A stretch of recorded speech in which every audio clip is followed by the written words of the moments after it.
آج ہم آپ کو ایک ایسے راز سے آشنا کرنے جا رہے ہیں جو صدیوں سے انسان کے ذہن میں سوال بن کر گردش کر رہا ہے۔ کیا آپ نے کبھی سوچا ہے کہ حضرت آدم علیہ السلام سے پہلے اس زمین پر کون سی مخلوق آباد تھی؟ اور جب انہیں جنت سے زمین پر بھیجا گیا تو اس وقت دنیا کیسی تھی؟ ہم اس بیان میں یہ بھی جاننے کی کوشش کریں گے کہ حضرت حوا سلام اللہ علیہا کے ساتھ زمین پر آنے کے بعد زندگی کا آغاز کیسے ہوا، اور اس سے پہلے اس دنیا میں کیا کچھ موجود تھا۔ کیا واقعی آدم علیہ السلام سے پہلے بھی کوئی مخلوق یہاں رہتی تھی؟ اگر تھی تو اس کا انجام کیا ہوا؟ ہم آپ کو یہ بھی بتائیں گے کہ آدم علیہ السلام کو زمین کے کس مقام پر اتارا گیا، ان کی تخلیق مٹی سے کیوں کی گئی، اور وہ مٹی کہاں سے لی گئی تھی۔ جنت سے زمین پر آنے کے بعد انہوں نے زندگی کیسے گزاری؟ کیا وہ اپنے ساتھ جنت کی کوئی نشانی بھی لائے تھے؟ اس کے ساتھ ساتھ ہم یہ بھی جانیں گے کہ ان کی وفات کب اور کس طرح ہوئی، اور وہ کون سے حقائق ہیں جو آج تک راز بنے ہوئے ہیں۔ دوستوں، مذہبی روایات کے مطابق جب اللہ تعالیٰ نے آدم علیہ السلام کو پیدا فرمایا اور فرشتوں کو سجدہ کرنے کا حکم دیا تو ابلیس نے تکبر کی بنا پر انکار کر دیا۔ اسی نافرمانی کی وجہ سے اسے جنت سے نکال کر زمین پر پھینک دیا گیا، جہاں اس نے قیامت تک مہلت مانگ کر انسانوں کو گمراہ کرنے کا ارادہ کیا۔ یہ بھی کہا جاتا ہے کہ ابلیس چونکہ جنات میں سے تھا اور آگ سے پیدا ہوا تھا، اس لیے اندازہ لگایا جاتا ہے کہ آدم علیہ السلام سے پہلے زمین پر جنات آباد تھے، لیکن ان کے فتنہ و فساد کی وجہ سے اللہ کے حکم سے فرشتوں نے انہیں ختم کر دیا، اور باقی بچ جانے والے جن ویران جزیروں اور سمندروں میں جا بسے۔ سائنسدانوں کے مطابق اس زمین پر کبھی ڈائناسور بھی آباد تھے جو وقت کے ساتھ ختم ہو گئے، جبکہ کچھ ماہرین یہ بھی مانتے ہیں کہ آدم علیہ السلام سے پہلے انسانوں جیسی مخلوقات بھی اس دنیا میں موجود تھیں۔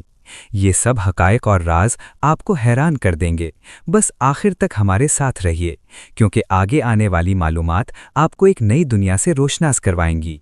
اس موضوع پر مختلف آراء سامنے آتی رہی ہیں۔ کچھ ماہرین کا کہنا ہے کہ زمین سے ملنے والے قدیم ڈھانچوں اور باقیات کی بنیاد پر یہ گمان کیا جاتا ہے کہ حضرت آدم علیہ السلام سے پہلے بھی یہاں ایسی مخلوقات موجود تھیں جو وقت کے ساتھ باقی امتوں کی طرح ختم ہو گئیں یا ختم کر دی گئیں، جبکہ بعض لوگ تو یہاں تک دعویٰ کرتے ہیں کہ کسی دور میں زمین خلائی مخلوقات کا مرکز بھی رہی ہے۔ لیکن جب ہم قرآن مجید کی طرف رجوع کرتے ہیں تو ایک مختلف حقیقت سامنے آتی ہے۔ سورۃ ہود کی آیت نمبر 7 میں بیان کیا گیا ہے کہ اللہ تعالیٰ وہی ہے جس نے آسمانوں اور زمین کو 6 دنوں میں پیدا فرمایا، اور اس وقت اس کا عرش پانی پر تھا۔ اس آیت سے معلوم ہوتا ہے کہ حضرت آدم علیہ السلام سے پہلے زمین پر صرف پانی موجود تھا اور کسی واضح مخلوق کا ذکر نہیں ملتا۔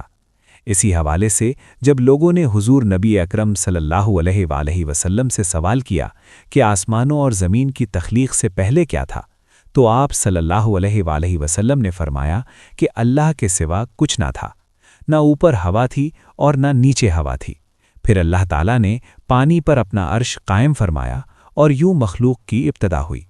محترم دوستو، صحیح بخاری میں بھی ایک روایت ملتی ہے کہ یمن سے ایک وفد حضور اکرم صلی اللہ علیہ وآلہ وسلم کی خدمت میں حاضر ہوا اور عرض کیا کہ ہمیں دین کا علم سکھائیے اور یہ بھی بتائیے کہ حضرت آدم علیہ السلام سے پہلے اس زمین پر کیا تھا۔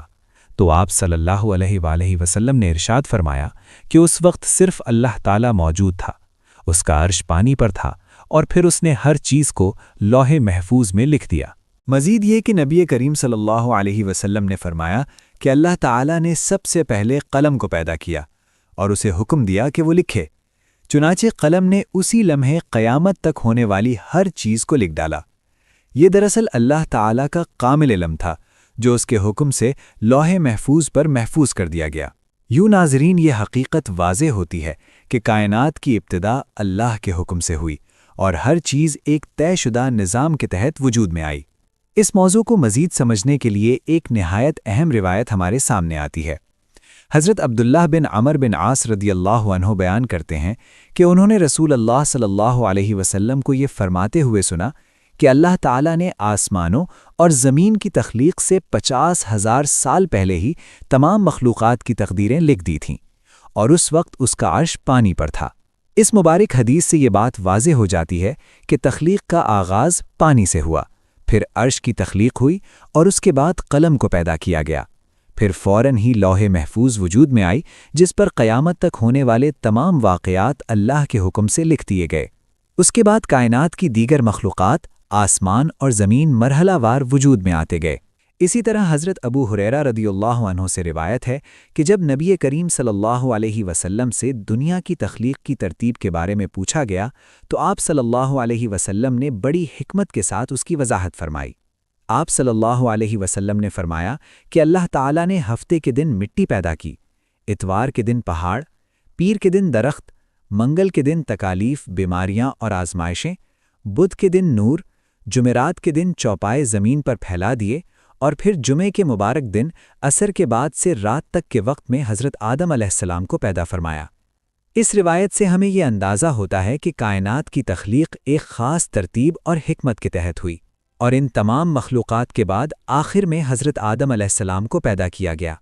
اگرچہ وہ تخلیق کے اعتبار سے آخری تھے، لیکن مقام کے لحاظ سے وہ پوری انسانیت کے اولین فرد اور تمام انسانوں کے باپ ہیں۔ اس سے یہ بھی معلوم ہوتا ہے کہ انسان کی تخلیق سے پہلے فرشتے اور جنات پہلے ہی پیدا کیے جا چکے تھے، اور کائنات ایک خاص نظام کے تحت تیار کی جا رہی تھی تاکہ انسان کو اس میں ایک خاص مقصد کے ساتھ بسایا جائے۔ عقل و شعور رکھنے والی مخلوقات میں سب سے پہلا درجہ فرشتوں کا، اس کے بعد جنات کا، اور آخر میں انسان کا آتا ہے۔ اسی حقیقت کی طرف سورۃ الحجر کی آیت نمبر 27 میں اشارہ کیا گیا ہے، جہاں اللہ تعالیٰ فرماتے ہیں کہ جنات کو اس سے پہلے دہکتی آگ سے پیدا کیا گیا۔ جنات کے بارے میں حضرت عبداللہ بن عباس رضی اللہ عنہ بیان کرتے ہیں کہ حضرت آدم علیہ السلام کی تخلیق سے ہزاروں سال پہلے جنات اس زمین پر آباد تھے۔ ابتدا میں وہ اپنی زندگی بسر کرتے رہے، لیکن وقت گزرنے کے ساتھ وہ سرکشی اور فساد میں مبتلا ہو گئے، یہاں تک کہ انہوں نے ظلم و زیادتی اور ناحق خون بہانا شروع کر دیا۔ جب ان کا فساد حد سے بڑھ گیا تو اللہ تعالیٰ نے ان کی سرکوبی کے لیے فرشتوں کا ایک عظیم لشکر بھیجا۔ پھر فرشتوں اور جنات کے درمیان ایک سخت معرکہ برپا ہوا جس میں جنات کو شکست ہوئی۔ اس کے بعد وہ زمین کے میدانوں سے نکال دیے گئے اور پناہ کے لیے سمندروں کے جزیروں، گھنے جنگلات اور بلند پہاڑوں کا رخ کرنے پر مجبور ہو گئے۔ کہا جاتا ہے کہ آج بھی ان کی رہائش زیادہ تر انہی سنسان مقامات پر ہے۔ ناظرین کرام، اب ایک نہایت اہم سوال پیدا ہوتا ہے کہ حضرت آدم علیہ السلام کی تخلیق مٹی سے ہی کیوں کی گئی اور وہ مٹی کہاں سے لائی گئی؟ یاد رکھیں کہ آدم علیہ السلام نہ کسی کے بیٹے تھے اور نہ ہی ان کا کوئی باپ تھا، بلکہ انہیں براہ راست اللہ تعالیٰ نے مٹی سے پیدا فرمایا۔ روایات میں آتا ہے کہ جب اللہ تعالیٰ نے ان کی تخلیق کا ارادہ فرمایا تو حضرت اسرائیل علیہ السلام کو حکم دیا کہ زمین سے مٹی لے کر آئیں۔ چنانچہ حضرت اسرائیل علیہ السلام زمین پر تشریف لائے اور ایک مٹھی مٹی اٹھائی، لیکن وہ مٹھی دراصل پوری زمین کے مختلف حصوں کی نمائندگی کر رہی تھی۔ اس میں ہر رنگ اور ہر کیفیت کی مٹی شامل تھی، سفید، سیاہ، سرخ، زرد، نرم اور سخت، میٹھی، کڑوی، نمکین اور پھیکی۔ پھر اللہ تعالیٰ کے حکم سے اس مٹی کو مختلف پانیوں کے ساتھ گوندھا گیا اور اسی سے انسان کی تخلیق کی بنیاد رکھی گئی۔ یہی وجہ ہے کہ انسانوں کے رنگ، مزاج اور طبیعتیں ایک دوسرے سے مختلف ہوتی ہیں۔ چنانچہ ایک مدت کے بعد یہ چپکنے والی بن گئی، پھر ایک مدت تک یہ گھٹی گئی تو کیچڑ کی طرح وہ گارا بن گئی تھی، پھر یہ خشک ہو کر کھنکھناتی اور بچتی ہوئی مٹی نفی۔ پھر اسی مٹی سے اللہ تبارک و تعالیٰ نے حضرت آدم علیہ السلام کا پتلا بنا کر جنت کے دروازے پر رکھ دیا گیا، جس کو دیکھ دیکھ کر فرشتوں کی جماعت تعجب کرتی تھی، کیونکہ فرشتوں نے ایسی شکل و صورت کی کوئی مخلوق کبھی پہلے نہیں دیکھی تھی۔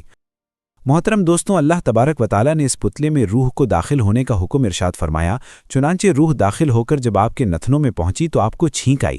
جب روح زبان تک پہنچی تو آپ نے الحمدللہ پڑھا اور اللہ تبارک و تعالیٰ نے فرمایا یرحمک اللہ، یعنی اللہ تم پر رحمت فرمائے۔ اے ابو محمد یعنی آدم، میں نے تم کو اپنی حمد ہی کے لیے بنایا ہے۔ پھر رفتہ رفتہ پورے بدن میں روح پہنچی، پھر آپ زندہ ہو کر اٹھ کھڑے ہوئے۔ اللہ تعالیٰ نے حضرت آدم علیہ السلام کو 4 عظیم شرف اور مرتبے عطا فرمائے تھے۔ نمبر 1، اپنے ہاتھ سے پیدا فرمایا۔ ایک بات یہاں یہ واضح کرتے چلیں کہ اللہ تبارک و تعالیٰ وجود سے پاک ہے، تو ہاتھ سے مراد اپنے نگاہ کرم نواز اور اپنی رحمت خاص سے پیدا فرمایا۔ نمبر 2، پھر روح پھونکی۔